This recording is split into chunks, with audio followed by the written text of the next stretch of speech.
ministre le président Bassirou Diomaye Diakhar Faye jël na li nga xam nekk moo di ay grosses décisions à travers exactement ce conseil. Donc le président de la République dafa daal di présider ce mercredi hier le conseil des ministres, la réunion hebdomadaire. 4 sujets majeurs leen daal di aborder diggante éducation, agriculture, la diplomatie et la santé. Alors attends, ñi ngi dem si ubbiteg école yi waaye itam ñi ngi dem aussi si période li nga xam nekk moo di mbay mi, diplomatie bi aussi ak wàllu santé ak feerlu bi nga xam ni itam feeñ na foofu Saint-Louis. Alors donc da nga jàpp ni donc le président Bassirou Diomaye Diakhar Faye dafa tànn exactement les sujets de l'heure pour discuter avec ses ministres. Oui, mais bien sûr, il faut revenir sur ces discussions-là. Surtout école bi mu ngi waaj a ubbi tey jàng tey le président a incité pour que ñu comment dire améliorer les conditions donc des élèves ci wàllum école bi améliorer aussi conditions donc nekkin système éducatif bi donc li nga wax aussi ci wàllum fer bi feeñee fële ci Ndar moom tamit wax na ci juste pour prendre des décisions fortes donc inciter au gouvernement pour ñu mën a liggéey ci allant dans ce sens. Donc Fallou, c'est tout à fait normal un président de la République mooy lu ñuy ne laabali fas bi pour que mu mën a raw sa ay moromam. Aussi l'octobre dafa leen di laabali rek. Aussi octobre rose, Arfan, vous n'êtes pas sans savoir que le président Bassirou Diomaye Diakhar Faye a rappelé l'importance de la campagne de sensibilisation. Exactement. Sur le dépistage du cancer du sang. Il a demandé aussi au gouvernement d'intensifier les actions de prévention et d'améliorer la prise en charge des malades.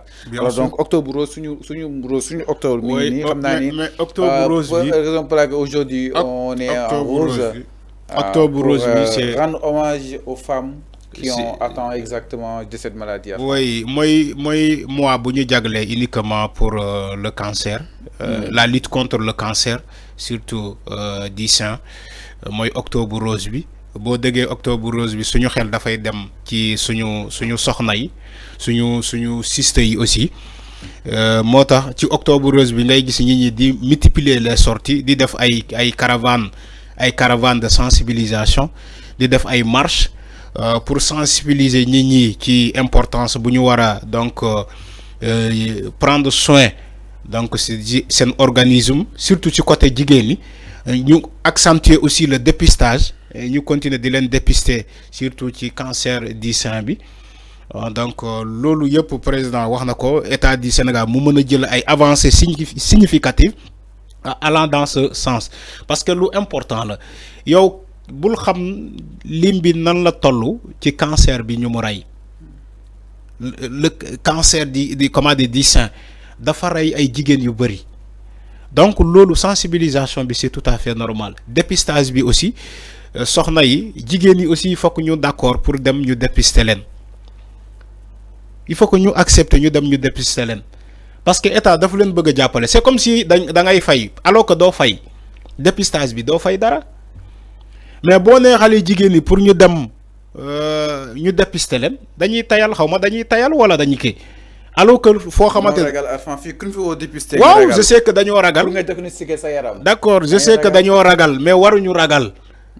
Mais loolu dañ lay jàppale encore de plus bu fekkee gis nañu symptômes yi ñu teel ko faj balaa muy développer ci sa yaram moo tax ñu ne ñu dem dépister wu mais yow boo ragalee dem dépister wu dëkk yaa ngi traîner jàngoro bi mais mu dem ba law ci sa yaram.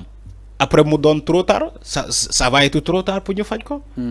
Mais si l'état du Sénégal organise des campagnes de vaccination ou bien de dépistage mais il faudra que ñoom ñu uy ji massivement parce que ku la bëgg a jàppale yow yaa ko war a am motivation mu jàppale la l'état du Sénégal veut les aider mais jigéen ñi ñoo mu war a mën a am motivation boobu di dem ci les centres de dépistage ñu dépister leen.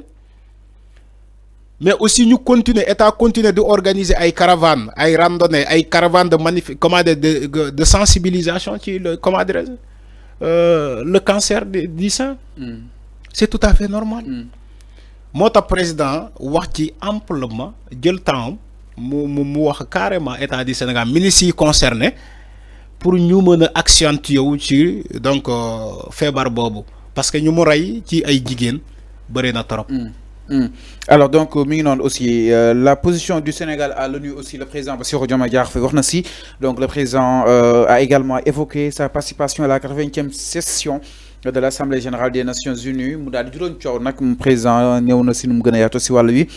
Il a réaffirmé la position du Sénégal sur les grands enjeux mondiaux, notamment les changements climatiques, oui, la gouvernance politique et le multilatéralisme. Enfin, jàpp na ne li la waroon gën a accentué wu que discours bu mu fàtte woon.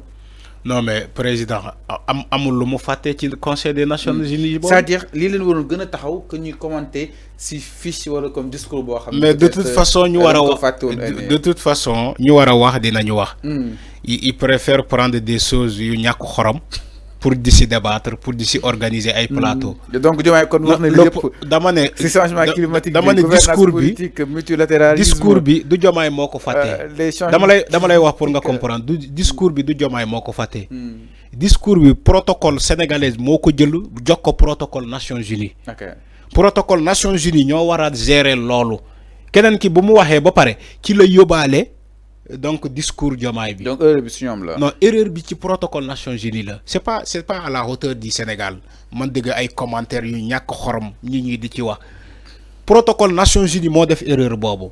Alors loolu ça ne devait même pas avoir warul nekk débat. Alors débat bi mooy ci les enjeux climatiques. wax na ci les enjeux climatiques. Changement yi. Voilà le Sénégal aussi a posé son acte. À travers le président de la République amul lu mu fàtte keroog man j'ai applaudi des deux mains wax naa ko ci ay plateau il était radical par rapport à la position du Sénégal par rapport à la position de l'Afrique de l'Ouest qui le changement climatique mais il a été radical aussi par rapport à la position du Sénégal qui la question du Palestine la reconnaissance de l'État du Palestine. Le Sénégal a pris une position, c'est à saluer. Il faut saluer cette position du Sénégal. Donc, voilà les enjeux du moment au niveau international. Ce que le président a dit, il a défendu toute la nation, il a défendu toute l'Afrique. Voilà une fierté. Il faut être fier d'avoir des présidents comme ça qui touchent là où ça fait mal, qui aussi portent le combat de tout un continent. Contrairement à des présidents yoo xamante bu ñu fa demee nelaw rek lañ fay nekkee ay nelaw rek lañ fa nekkee wala di saraxu tubaab bi pour ñu may leen. Donc l'Afrique est en train de changer à travers leurs leaders. On a des leaders qui incarnent la souveraineté du continent. On a des leaders qui défendent le continent. Donc on doit s'en réjouir. Si on a un président comme Diomaye, si on a des présidents comme le président du Burkina, Ibrahima Traoré, même si c'est des États putschistes, le président malien, ainsi de suite, beaucoup de présidents aujourd'hui qui portent le combat de l'Afrique. Mais il faut saluer ça. Il faut saluer ça. Au lieu que nous, Sénégalais, nous préférons polémiquer. Ouais, président tourné dans le dos, protocole am lañuy faté. Ngeen jël ko dugal ko ci média Sénégal. ñu président ma ngay gestu. ñu naan président ma ngay gestu. Loolu ça ne devait même pas être un débat. Donc ñu ñoo waroon sutura sax suñu président. Non ñun Sénégal sax ñun ñoo xamul sax lu ñuy débattre ci plateau yi. sutura suñu président. déedéet ñun ñoo xamul lu ñuy débattre ci plateau yi. Sujet bu ñëw bu ñàkk xorom rek presse Sénégal bind ko même lu jarul sa bind ñoom bind nañ ko. Je comprends aussi il y a des presses yoo xamante loolu moo leen ne. Pour diaboliser le président, pour diaboliser l'institution. Parce que c'est des presses alimentaires. Alors, Arfan, merci beaucoup sur ça.